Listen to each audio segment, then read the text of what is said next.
The Lord be with you. I'm Deacon Keith Fournier. Our first reading is taken from the book of the prophet Isaiah. About then, Hezekiah fell ill and was at the point of death. The prophet Isaiah, son of Amoz, came and said to him, Yahweh says this, put your affairs in order, for you are going to die. You will not live. Hezekiah turned his face to the wall and addressed this prayer to Yahweh. Ah, Yahweh, remember, I beg you, that I have behaved faithfully and with sincerity of heart in your presence, and done what you regard as right. And Hezekiah shed many tears. Then the word of Yahweh came to Isaiah. Go and say to Hezekiah, Yahweh, the God of your ancestor David, says this. I have heard your prayer and seen your tears. I shall cure you. In 3 days' time you will go up to the Temple of Yahweh. I shall add 15 years to your life.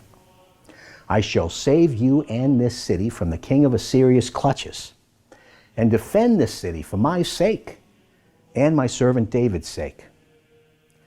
Bring a fig poultice, Isaiah said. Apply it to the ulcer, and he will recover. Hezekiah said, what is the sign to tell me that I shall be going up to the temple of Yahweh? Here, Isaiah replied, is the sign from Yahweh, that he will do what he has said. Look, I shall make the shadow cast by the declining sun on the steps to Ahaz's roof room, go back 10 steps. And the sun went back the 10 steps by which it had declined. And our response is taken from the book of Isaiah. I thought, in the noon of my life I am to depart. At the gates of Sheol I shall be held for the rest of my days.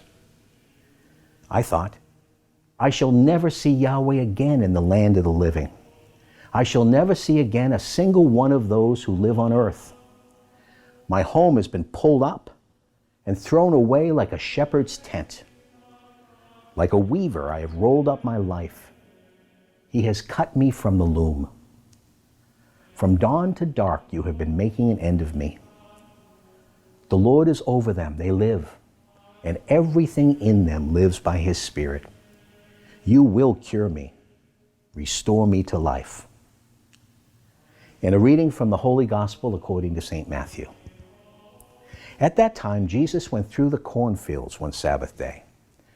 His disciples were hungry and began to pick ears of corn and eat them. The Pharisees noticed it and said to him, look, your disciples are doing something that is forbidden on the Sabbath. But he said to them, have you not read what David did when he and his followers were hungry? How he went into the house of God and they ate the loaves of the offering, although neither he nor his followers were permitted to eat them, but only the priest. Or again, have you not read in the law that on the Sabbath day the temple priests break the Sabbath without committing any fault? Now here, I tell you, is something greater than the temple. And if you had understood the meaning of the words, mercy is what pleases me, not sacrifice, you would not have condemned the blameless. For the Son of Man is master of the Sabbath. The Gospel of the Lord.